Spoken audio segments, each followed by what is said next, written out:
Good afternoon. It is always nice to see everybody chit-chatting and conversation, making new friends. So I'll just give you a minute to check to make sure your cell phones are turned off.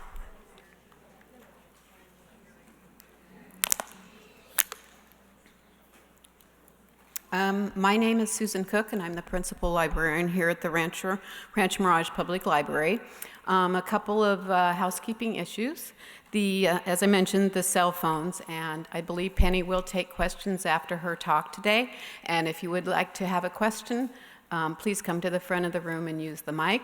And remember, a question is a question and not comments or opinions.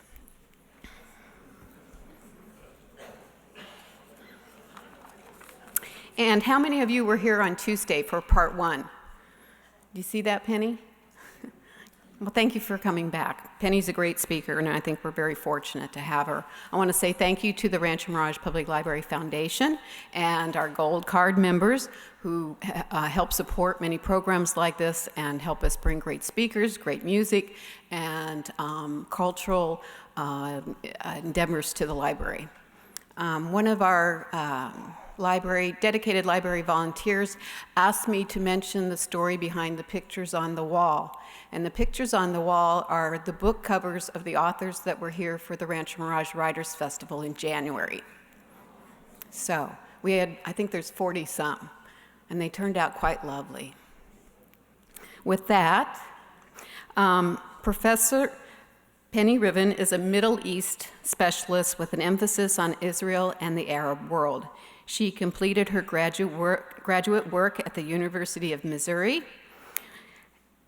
worked in the early 1990s as a newscaster for CNN, and has spent considerable time in Jordan, Egypt, Lebanon, Syria, and Israel. Penny taught world civilization classes for 10 years at College of the Desert and classes for the University of California, the Osher program. Penny was the moderator for the very popular Great Decisions series at the Annenberg Center and also the Window on the World series. She recently retired from College of the Desert, but plans to continue lecturing on the Middle East as long as people are willing to listen. So I think by the size of the audience, people are willing to listen. Please give Penny a nice, warm Rancho Mirage welcome.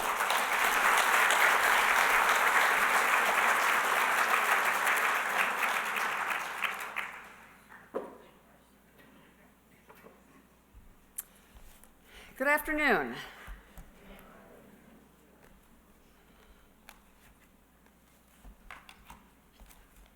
Get everything set up here. I think everybody can hear me okay. A lot of you were here on Tuesday, and we went to the dark side, but we ended with going a little bit to the light side. I want to talk today about something very, very different. I've entitled these two talks, Promises Kept, Promises Broken. And today I want to talk about, can the Middle East ever be rebuilt? Do we want to do it? Who's going to do it? What's involved in actual rebuilding?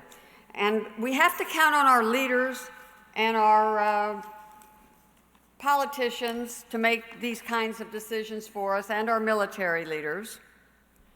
But I thought when I opened the talk on Tuesday, I quoted two congressmen that had made rather incongruous statements.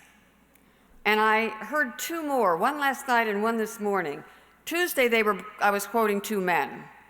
Today, it's a man and a woman. One of them was a man, and he was a member of the military, who shall remain nameless. But he was asked about his changing position on the Middle East or the Arab world about getting involved. And they said, how do you explain that? And his response was, and I listened to it 3 times to make sure I heard it, I kept backing it up. He said, when he was questioned about it, he said, well, half of the lies they tell about me aren't true.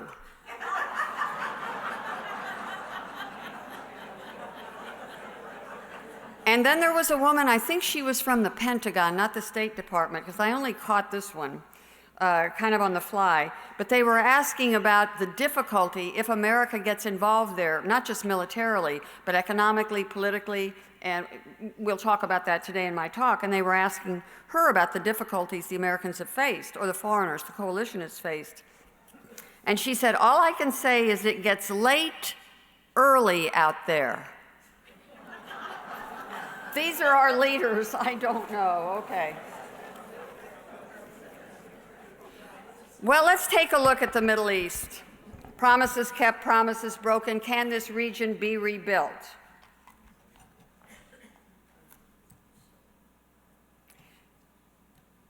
Get this fixed on here. The Arab world is crumbling. The news is more dire every day. And the world looks more and more to the United States for leadership and for financial help and for expertise in handling the rebuilding. And in most cases, the rebuilding is going to be from the ground up. Americans, I think as Americans, we need to decide whether we are an empire or an umpire when we deal with these failed, war-torn Arab states. Promises to rebuild loom large. But what does rebuild, reconstruct mean? Rebuild what? Rebuild how? Rebuild by whom? Every now and then when I give a talk like this, and I have since moved out of the desert, I live in La Jolla now, but I still do a lot of traveling and speaking for various groups, and often people will come up to me afterwards, no matter what I'm talking about, and say, well, the United States rebuilt Germany. The United States rebuilt Japan. We can rebuild this region. Or why can't we rebuild this region? So I thought I want to talk about what was involved in reconstructing Germany and Japan very quickly, and you can make up your own mind whether there is any similarity between Germany and Japan and these war-torn, failed Arab states. Let's take a look at Germany. First, at the end of World War II, Germans and Germany were familiar with Western democratic institutions. Second, with the exception of Cologne and Dresden and parts of Berlin, the German infrastructure and the industrial superstructure was largely left intact at the end of World War II. Third, Germany was a Christian nation with strong Catholic and Lutheran communities. They were 95% of Germany's population.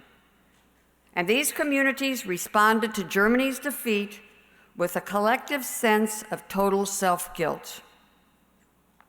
Fourth, Germany was highly educated. Germans were highly educated, and they could be mobilized with relative rapidity. Fifth, Germans in high places could read, speak, and write English, and that made reconstruction through communication easy. Sixth, there were no organized German factions capable of dividing Germany along ideological, ethnic, or religious lines. US domination was rather easily maintained. And seven, more than anything else, the Germans feared the Russians. And the United States offered the only possible security. Do you see any similarities between what I just described and the current situation in Iraq, Syria, Yemen, Libya? All right, well, what about the reconstruction of Japan? First, the war with Japan ended conclusively, cataclysmically, and unconditionally. When it was over, it was over. Second, the Japanese people were historically conditioned to accept a single supreme authority, and the Japanese people accepted General Douglas MacArthur's governmental control without reservation. Third, in Japan, there was no need to replace or repair the infrastructure. I think we sometimes forget that only 3 Japanese cities were significantly impacted by aerial destruction, and the 3 cities were Tokyo, Hiroshima, and Nagasaki. and Tokyo was fully restored in 1 year and fully functional. Fourth, the Japanese perceived American power as so total, so extensive, and so unassailable that no organized Japanese resistance was ever contemplated. Fifth, Japan was able to quickly revive its judiciary, its parliamentary, and its ministerial operations. For example, the Ministry of Finance, the postal services, the telegraph agencies. The administrative bureaucracy was up and running within a year. Sixth, Japanese leadership recognized early on that the United States would be a benevolent occupier, and the Americans could bring the Japanese great benefits. There's a wonderful book by a woman, an anthropologist named Ruth Benedict, and the name of the book is The Chrysanthemum and the Sword. And if you're interested in the Japanese psyche, this book, The Chrysanthemum and the Sword, it was written in the 1960s, I believe, but it's a wonderful book because the Japanese are unique. You would think there would be great revenge factions in Japan, but there's not. The Japanese saw the Americans as perhaps bringing them benefits. And seventh, Japan was then, and Japan is now, nearly a 100% homogeneous society without significant religious schisms. Did you see any similarities between Japan and what we're dealing with in the Middle East? Iraq, Afghanistan, Syria, their history, their culture, and their traditions are nothing like those of Germany and Japan. And to make things more complicated for us, there is no longer just pockets of insurgency over there. Much of the Arab world today is a full-blown insurgency, and it's coming straight at us. So let's talk about what rebuilding actually means. I can tell you rebuilding is going to take place, and I will demonstrate for you that rebuilding is occurring. So let's see what's going on and what we think about it.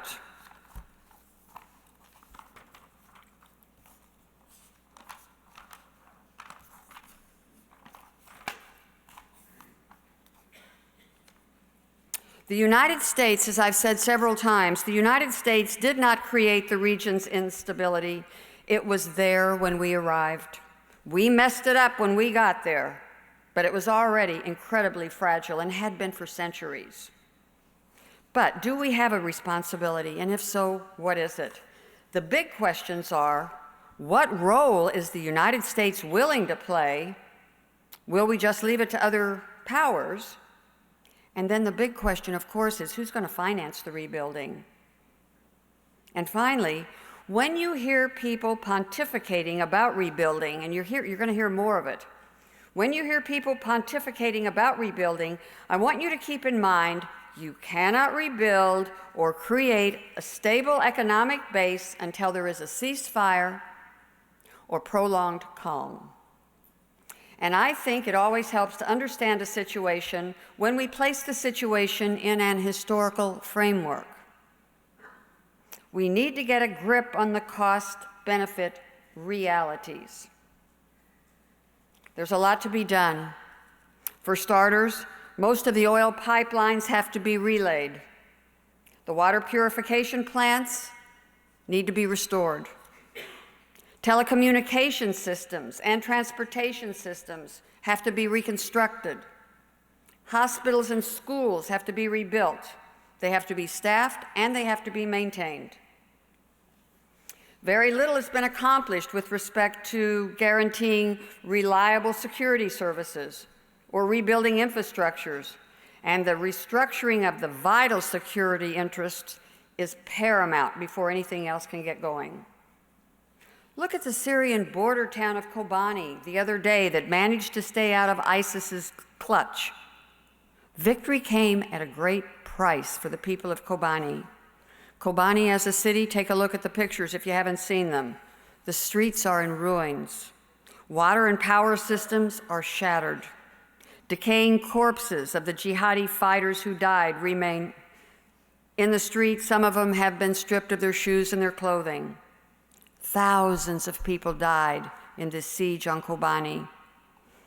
And it's believed another 200,000 remaining people of Kobani are refugees across the border in Turkey. And I cannot drive this point home enough. Refugees become radicalized.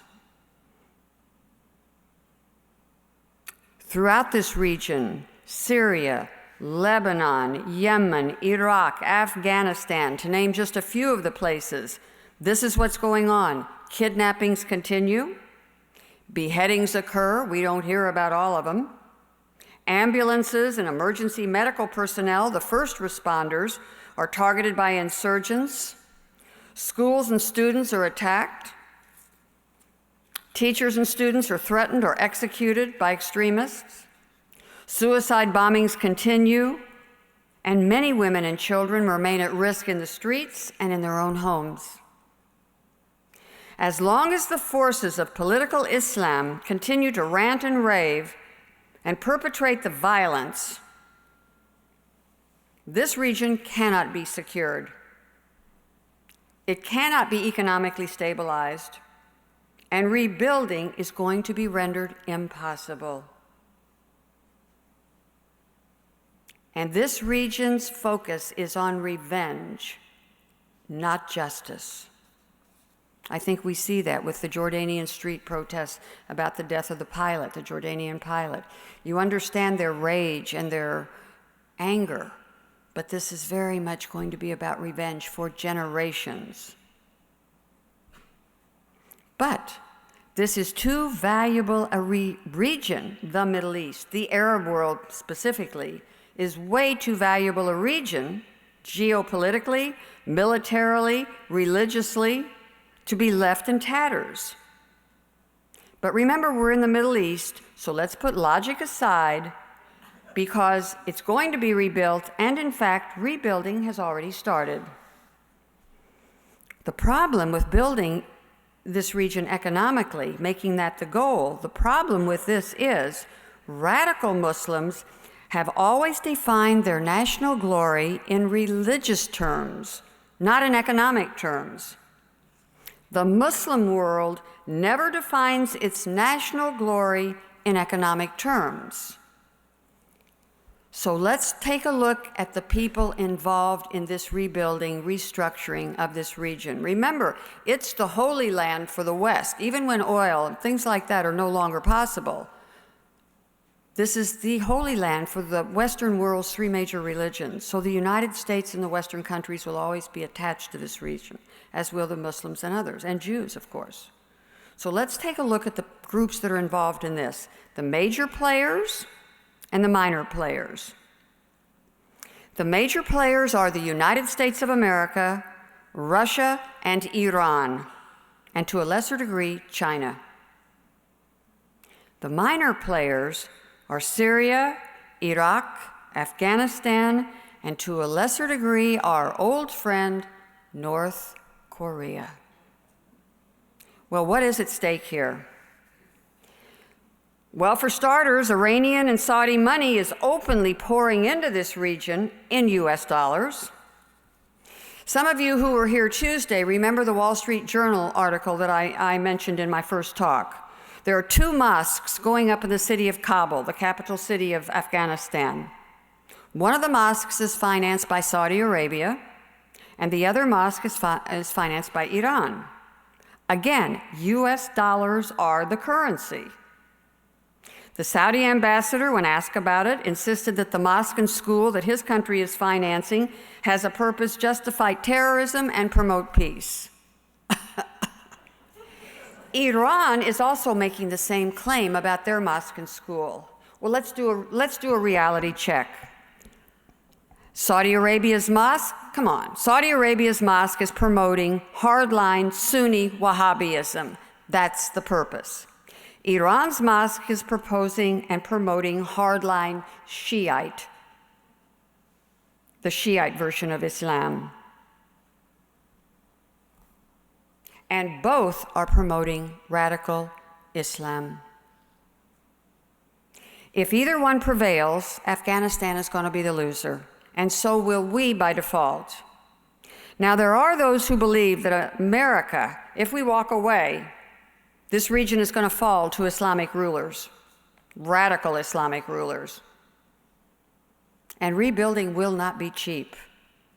The United Nations conservatively estimates that rebuilding Syria, Iraq, and Afghanistan could cost close to $1 trillion.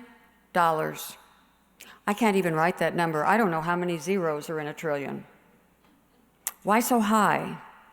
Well, these areas have almost complete destruction of their residential, educational, and industrial facilities.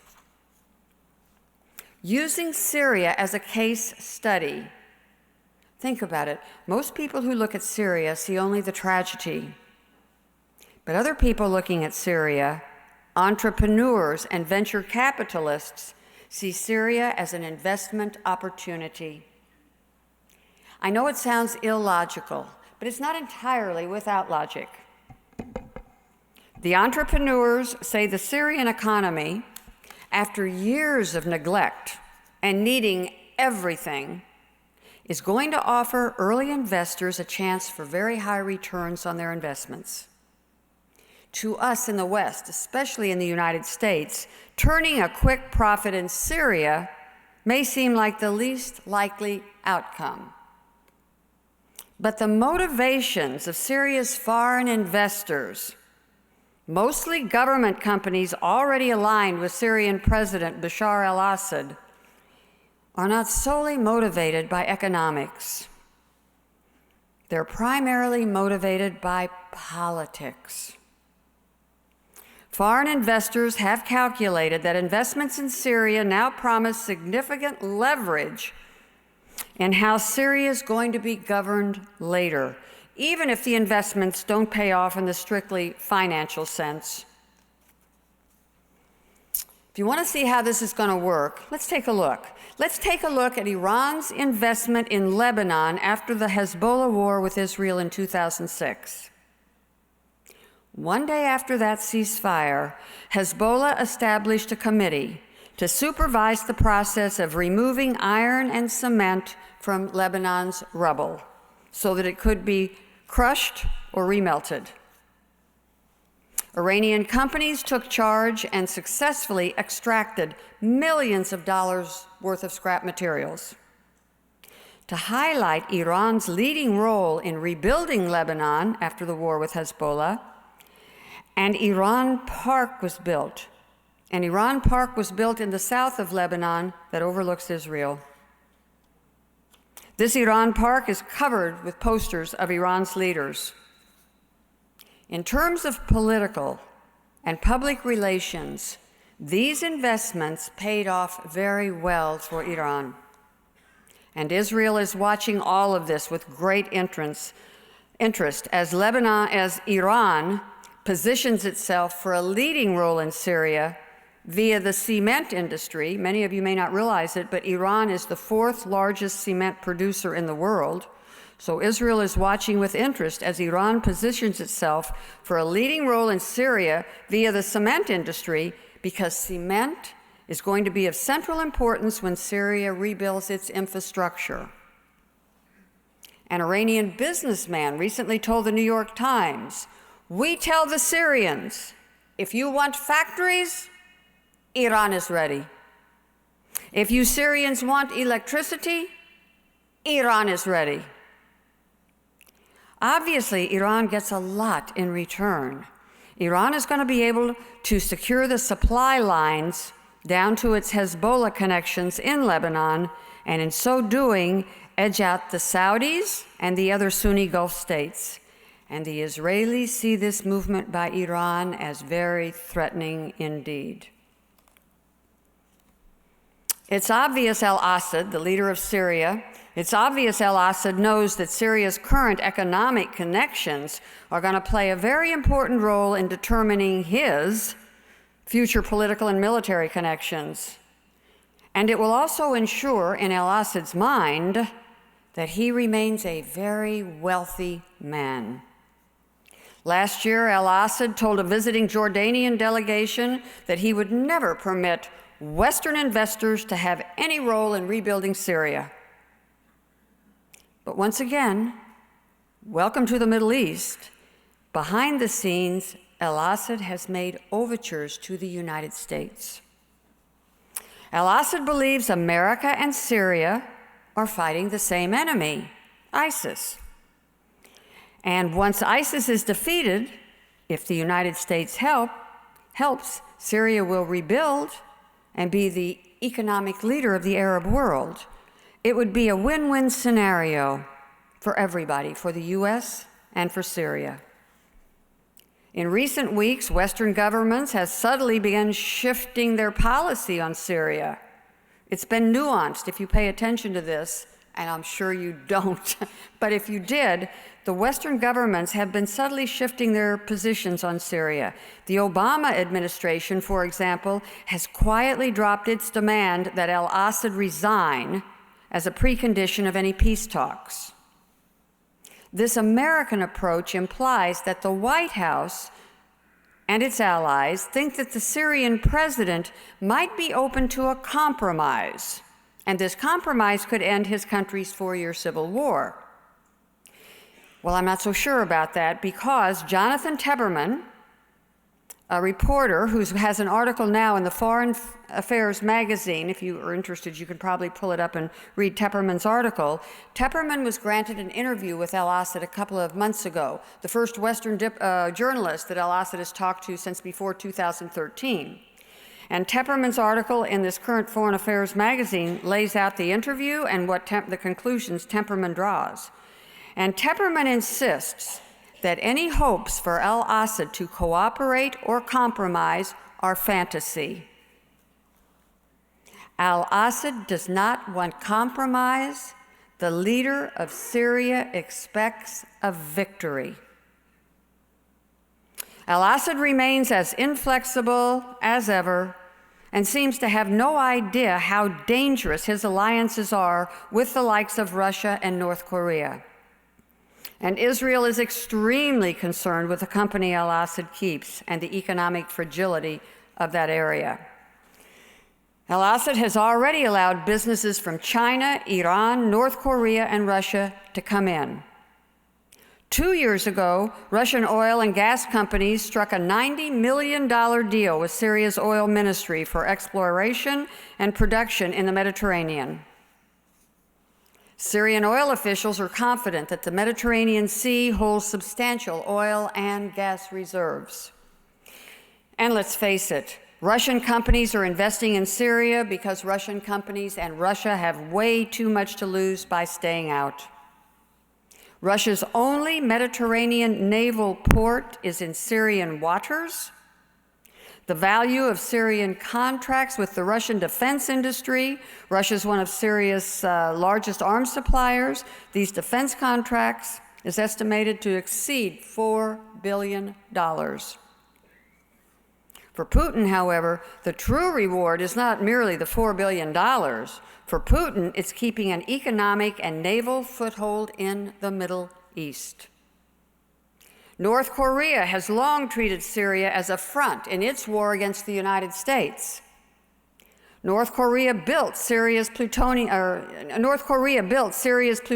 reactor, which the Israelis destroyed in 2007.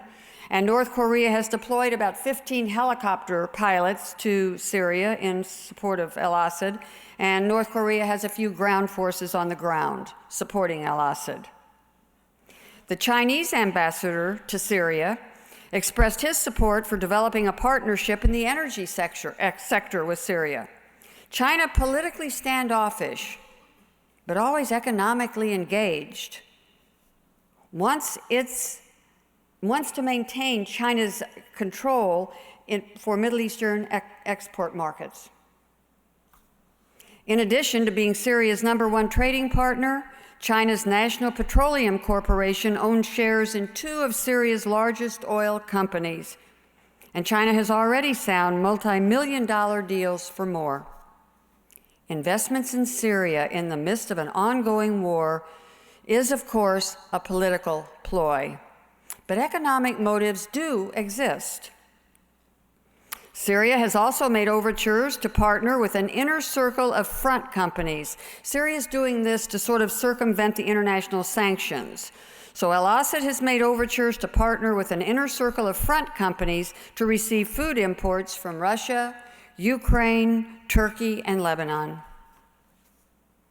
In the long run, one of the ways that foreign companies can capitalize on Syria's disaster is that over 500,000 Syrian residential homes have been completely destroyed. Reconstructing these residential areas is going to be big business. Now, there is a Syrian opposition to al-Assad, and the Syrian opposition has tried on a small scale to entice investors of its own as a way to sort of develop an economy in areas that it controls. The Syrian Business Forum, based in Turkey, is an independent, nonprofit organization established to help Syrians inside and outside of Syria network with each other as a way to overthrow al-Assad. The Syrian Business Forum in Turkey has things like subsidizing sewing classes for martyrs' wives. It's opened a bakery. It produced a theatrical play in a Syrian refugee camp. Arguably, the scale of these activities pales in comparison with what al-Assad has going on in his camp.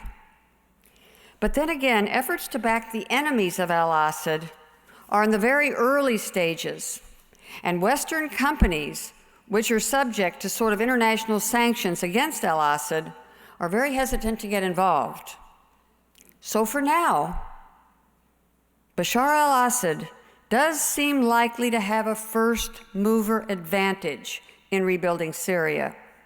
His government needs both political and economic health, and Iran, Russia, China, North Korea, and other allies are more than ready to provide it. And once in Syria, these less than friendly countries to the United States or Israel are going to have considerable political military leverage.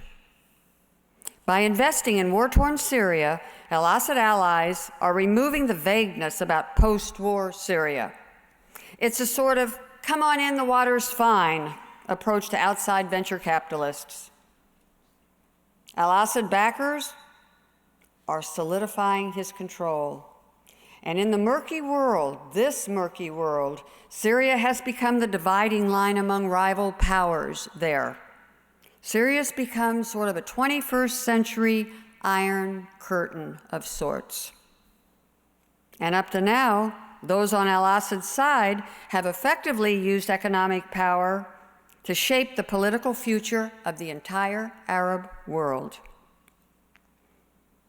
But we must not lose sight of the fact that before any rebuilding can start, the region has to be stabilized.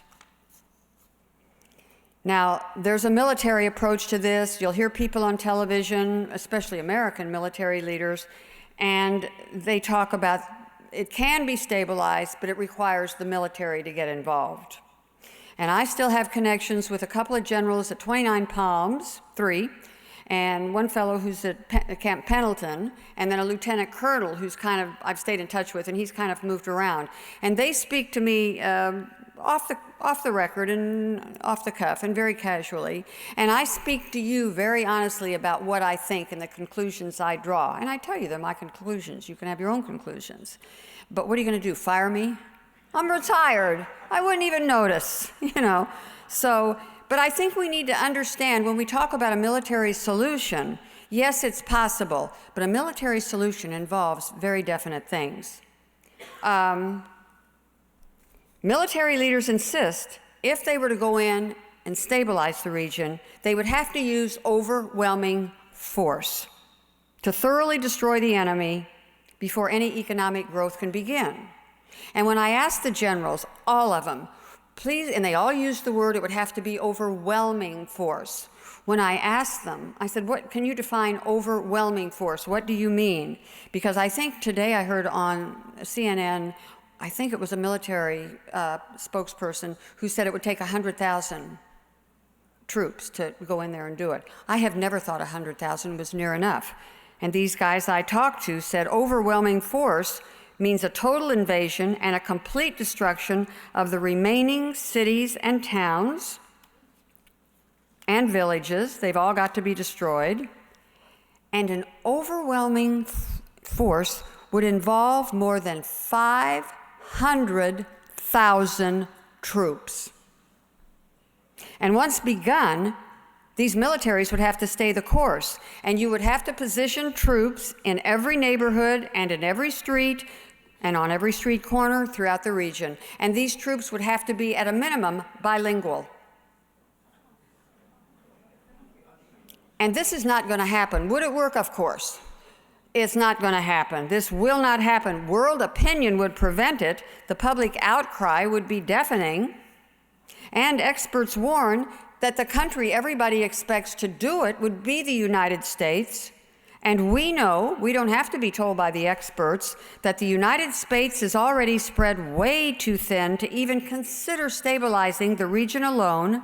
And I can assure you, if we decided to go with overwhelming force, no Arab militaries are going to fight with us. So, the question for the United States is just how much are we willing to spend in money, in energy, in human lives, to curtail the violence over there in order to rebuild, especially since none of our partners are going to help. Are there any honest brokers out there? Levels of trust, levels of truth in that part of the world are very difficult to establish, impossible many times. And it's believed by a lot of the experts, and there may be something, you may hear more about this. I got it from an intelligence site that I still have some very low-level clearance on some things. It's believed by some of these groups that Iran already controls or has considerable influence over 4 major Arab capital cities: Baghdad, Damascus, Beirut, and now Sana'a in Yemen.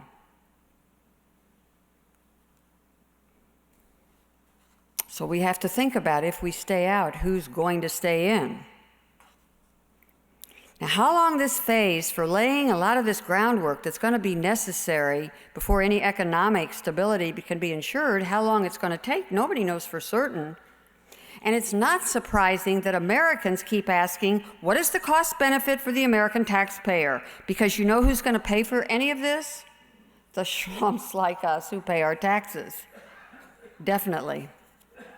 I personally think it's going to take years before any real change takes place in the Arab world. Security everywhere is essential, and no rebuilding is possible if the rule of law remains just a slogan.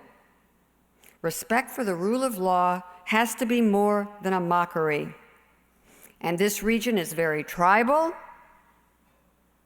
Tribes rule, and revenge, not justice, are the overriding motivation. And what about the cost? That's a legitimate question. Is the cost benefit justified? Well, experts who've studied this war say the wars over there have already cost the United States over $1 trillion. Billions of dollars have already been spent for supplies, in gathering information, in hiding information, for obtaining materials, and for acquiring weapons and ammunition. In moving forward to rebuild this region, serious thought has to be given to questions like A, how will the foreign aid and foreign investment coming into these areas be controlled and applied? B, how will the Syrians, the Iraqis, or the Afghanis getting the money be held accountable for it? I think some of you may be aware that I think a month or so ago, the president of Afghanistan said he wants any funds coming into Afghanistan from the UN to come to him personally because he doesn't trust any of the other organizations. So he wants the UN funds given directly to him. And C, are the American taxpayers willing to assume any of the financial burden? But there's something else, something very important beyond politics and beyond economics, something that gets overlooked all the time, and that's the human dimension. We talk about this in the abstract a lot, but there are people there. Some are very dangerous people, but some of the people caught there are just that, caught there. They couldn't get out. So this human dimension, as the fighting ends, and it will, the people who have suffered, the people who have lost loved ones, are going to need ways to rebuild their lives. They're going to need a functioning health system that includes mental health. I've got 2 cousins at Johns Hopkins, and they're very involved in global issues, global medical issues, and have been for years. And now they're focusing on these war-torn regions and the need for mental health care in these former war-torn regions. It's not so much humanitarian as it is medical scientific approach to it, that these people tend to become radicalized. If you have a population that's very unstable emotionally, nothing is ever going to really be accomplished, and they've worked a great deal on it, and especially the issues of women and children. But they say anything on a global scheme, in a global sphere, that doesn't include health care, that offers some sort of mental health, nothing is going to come of anything. And depression is a big problem over there. Depression. We sometimes think depression is a first world problem. But depression is just as widespread, if not more so, in war-torn countries where there's a great deal more to be depressed about. And it's much more debilitating for refugees because most refugees have no safety net. And refugees historically have become radicalized. Ultimately, though, rebuilding Syria or Iraq or Afghanistan hinges on security, and security remains elusive. Understandably, many Americans are frustrated. We're frustrated because what we see over there is a military escapade, an economic exercise, a religious revival, and a social revolution, all happening at the same time. Most critical is that for the most part, people in the Middle East have no respect for the rule of law. The people left in these regions cannot yet rule the countries by themselves. And as long as there's domestic unrest and a lack of security, the people left over there are going to remain ill-suited for self-governing, and no reliable investments are going to be forthcoming. Civil wars in the Middle East, especially Arab civil wars, are never about democracy. Civil wars in the Middle East, especially Arab civil wars, are always about which tribe gets to rule. The destruction there has been astronomical. A society's foundation is not laid in 1 or 2 years. It could take a generation, 25 years or more, to develop the human resources that you will need for business, for banking, for science, for engineering, for medicine, for public health, for law, and for education. And 25 years may be a conservative estimate. These folks, many of them refugees, clearly cannot accomplish any of this alone. I believe the figures, and these figures on refugees are very hard to substantiate, but it's generally thought that there are about 4 million Iraqi refugees. 2 million for sure are refugees. The other 2 million have been resettled and may be living elsewhere, but they may or may not really be considered refugees. But there are 2 million Iraqi refugees, 3.5 million Syrian refugees, the majority of whom reside in Jordan in a refugee camp. Jordan's 3rd largest city is a Syrian refugee camp, and about 500,000 Afghani refugees. And that's not even talking about some of the other refugees. So this is a problem. It's a big problem. Syria and Iraq did at one time have a professional class of lawyers, journalists, and teachers, But these individuals currently have no economic power. And frankly, most of the professional class, such as it is, reside outside of the country. An industrial working class never really existed. The majority of people in Syria, the majority of people in Afghanistan, the majority of people in Iraq are the rural peasants and the urban poor. And the majority are refugees. These folks are not educated, they're not organized, and they are not now currently prepared for political life. And remember, refugees become radicalized. I'm not saying refugees become radicals. They might not, but they become radicalized. Honestly speaking, control of these societies is most likely going to fall into the hands of those who already control the wealth. Those who control the wealth are the only members of these societies who can command or buy obedience. And historically, those who have the wealth and the power almost always use their wealth and power to maintain their own influence and control. Today's Syria, Iraq, and Afghanistan are very poor countries. They've been described as civilian populations living in refugee status. People in Syria, in Iraq, and Afghanistan are focused on revenge, not justice. There is money to be made once the fighting stops. But despite all the rhetoric about the people on the street, the Arab Spring, the people, the future of any society is the responsibility of the society's leaders. Leadership is the key. What Middle Eastern leaders do or do not do, how Middle Eastern leaders react or do not react, is going to determine the future of the Middle East. There's an old Chinese saying, when you are all in the same boat, it is wise to row in unison.